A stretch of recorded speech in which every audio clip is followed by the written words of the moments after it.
موضوع الحلقة مهم جدا حقيقة، وهو السحر المرشوش. هذا السحر المنتشر كثيرا، وكيف تتأكد وتعرف عن طريق الأعراض التي ستشعر بها والأعراض التي تكون موجودة في البيت أن هناك سحر مرشوش في بيتك.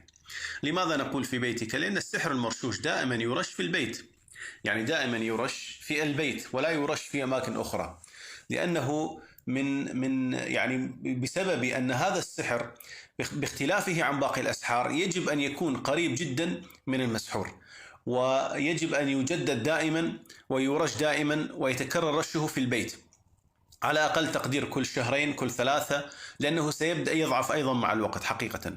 فهذا السحر نعم مفعوله سريع ويعمل بشكل سريع جدا، يؤثر على المصاب، يؤثر على البيت، لكنه يحتاج دائما متابعة من ذلك الخبيث طالب السحر الذي ذهب إلى الساحر.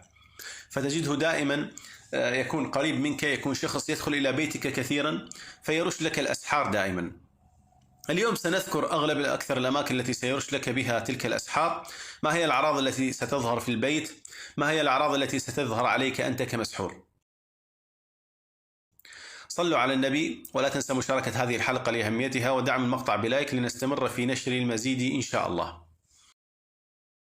بسم الله الرحمن الرحيم. كما ذكرنا هو أكثر الأسحار المنتشرة لسرعة مفعوله ولسهولته حقيقة. يعني الشخص لما يأخذ السحر هذا المرشوش ويرشه في بيتك فيعتبر أسهل من المدفون وأسهل من أن يطعمك السحر أو ما شابه ذلك، وكذلك مفعوله سريع جدا. الأمر الثالث والمهم جدا أنه يعتبر سحر عام بنسبة كبيرة، يعني دائما ما يسحرون به العائلة بأكملها.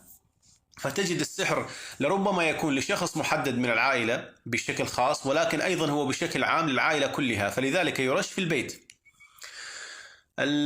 طالب السحر عندما يرش السحر في بيتك ستظهر أعراض، لابد أن تظهر الأعراض. هذه الأعراض التي ستظهر معك: أولا الأحلام مباشرة ستبدأ تتغير معك وستكون بشكل يومي، رؤية زواحف، رؤية حشرات، رؤية نمل كثير في البيت، رؤية وزغ في البيت، رؤية صراصير كثيرة في البيت، رؤية ثعابين لربما حتى في بيتك. فدائما تتكرر الرؤية في البيت، يعني رؤيتك دائما وكوابيسك دائما تكون في بيتك أنت، يعني لا تكون رؤية في غابات في بحار، لا، تكون دائما في بيتك. فرؤية نار، رؤية حيوانات، كلاب، شياطين، ودائما مفزوع ودائما كوابيس في هذا البيت. لربما لو سألت باقي أفراد العائلة سيكون أيضا نفس الشعور ونفس الأحلام بنسبة كبيرة، قد تتكرر معهم بشكل يومي أو كل يومين أو كل 3 أيام، وهذا من علامات وجود ذلك السحر في بيتك. هذا الأمر الأول. الأمر الثاني: سيبدأ أحد أفراد العائلة أو لربما أغلب أفراد العائلة يشعرون وكأن هناك شخص معهم، يعني إذا يمشي يشعر وكأن هناك شخص يمشي خلفه، يشعر وكأن هناك شخص مشى من قرب ذلك الباب ولكنه رآه بشكل سريع، خطف ذلك الشخص. بعض أفراد العائلة سيبدأ لربما يرى خيال على الحائط بشكل سريع، يعني أو خيال على السقف أو خيال في الأرض، وكأن قط تحرك بشكل سريع، كأن كلب تحرك بشكل سريع. الأمر الثالث: ستبدأ تظهر روائح لربما تشموها في البيت أو يشمها أحد أفراد البيت مع استخدام المعطرات مع كل شيء، لكن هذه الروائح ترجع وتظهر مرة أخرى. الأمر الرابع: إذا ما استمرت المدة ذلك السحر موجود في البيت وتكرر، ستبدأ تظهر لربما الحشرات في الوقت الذي البيت نظيف، لم تظهر من قبل، لكن تبدأ تظهر تلك الحشرات، الدود، النمل، الوزغ، كثير من الأمور تبدأ تظهر، ولربما بعضها يظهر من دون وقته أو من دون موسمه وبشكل مكثف وبشكل كثير.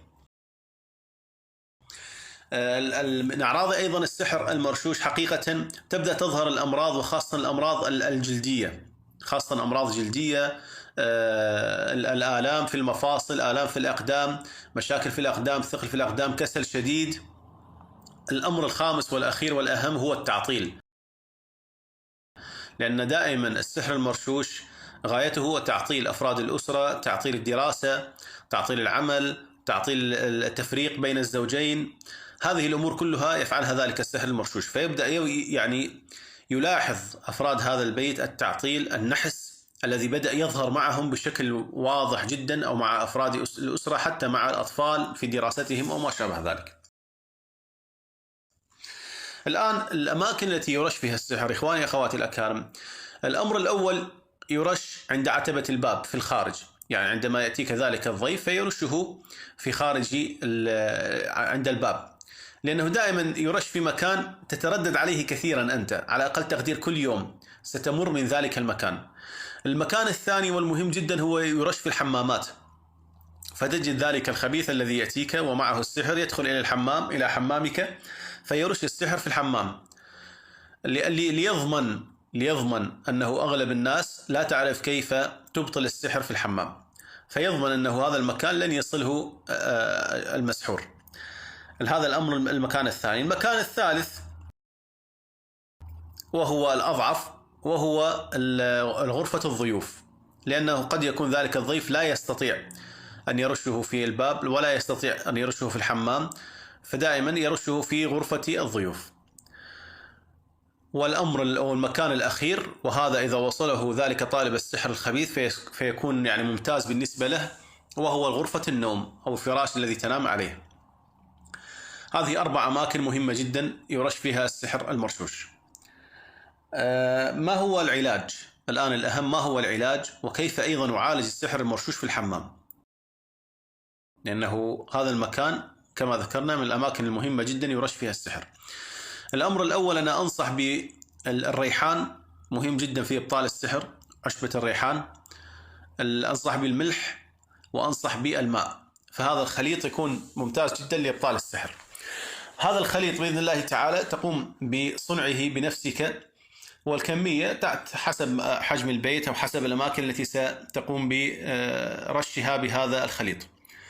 وأنصح أيضا بقراءة الفاتحة 7 مرات، والكرسي 7 مرات، وبداية البقرة الآية الخمس الأولى 7 مرات، ونهاية البقرة آخر آيتين 7 مرات، والفلق 7، والناس 7، وتقرأ ذكرنا آية الكرسي 7 مرات أيضا، وكذلك تقرأ سورة الكافرون 7 مرات، وسورة الزلزلة 7 مرات، وآيات السحر 7 مرات كل آية. هناك آيات السحر 3 آيات قوية جدا موجودة في الإنترنت، تقرأها كل آية 7 مرات، من ضمنها سورة يونس أعتقد الآية 81، من ضمنها الآية 69 أيضا من سورة الآية 122 من سورة الأعراف، والآية 69 نسيت السورة، لكن تظهر أنت في اليوتيوب في الجوجل، تكتب الآيات وتقرأها أيضا كل واحدة 7 مرات. بعد أن تقرأ بصوت مسموع وتنفذ بنية فك السحر المرشوش بإذن الله تعالى، تبدأ برش الأماكن التي ذكرنا أنها تشك بها ما عدا الحمام. الآن بعدين يأتي دور الحمام، فتبدأ ترش العتبات بشكل جيد، عتبات الأبواب كلها، أو لربما تصب الماء صبا لا بأس، يكون أفضل. ترش الفراش، ترش الاستقبال كلها بالكامل، ترش بإذن الله تعالى، كون أنها مكان مهم.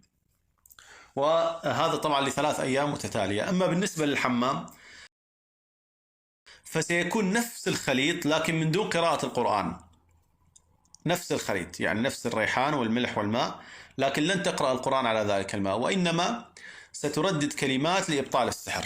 ما معنى كلمات؟ كلمات هنا لن يكون فيها آيات قرآنية، ولكن ستكون مثلا: يبطل كل سحر مرشوش في الحمام، يفك كل سحر رشوه في الحمام ويحترق، يبطل كل سحر وضعوه في زوايا الحمام، في مجاري الحمام، في أرضية الحمام، يبطل كل سحر مرشوش رشوه في الحمام، يطرد كل شيطان في الحمام يجدد الأسحار، يطرد وتفك عقد وأسحار في الحمام، يطهر الحمام من كل سحر ومن كل شياطين.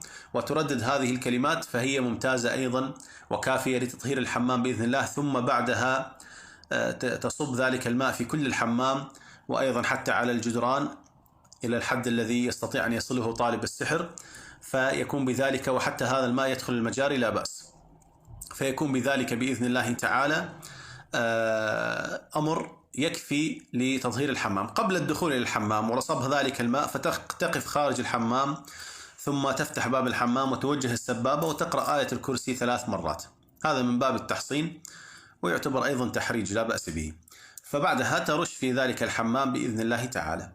أيضا 3 أيام متتالية. تشغيل سورة البقرة في هذه ال3 أيام، في الصباح مرة وفي المساء مرة عند الغروب، فتح الشبابيك، استخدام المعطرات للبيت بإذن الله تعالى، وتفتيش البيت بشكل جيد لربما تجد مكان موجود فيه الرش، قد يكون بعض الأحيان يرش شيء سائل أو ما شابه ذلك. وبهذه الطريقة إن شاء الله تعالى تكون قد تخلصت من السحر المرشوش بإذن الله تعالى، وتجد الفرق واضح وملحوظ في المنام، أولا باختفاء الأحلام أو بوجود أحلام تبشرك بطرد حيوانات من البيت، حشرات، تنظيف البيت، التخلص من السحر بإذن الله تعالى. هذا وإن أصبت فمن الله وإن أخطأت فمن نفسي، والسلام عليكم ورحمة الله وبركاته.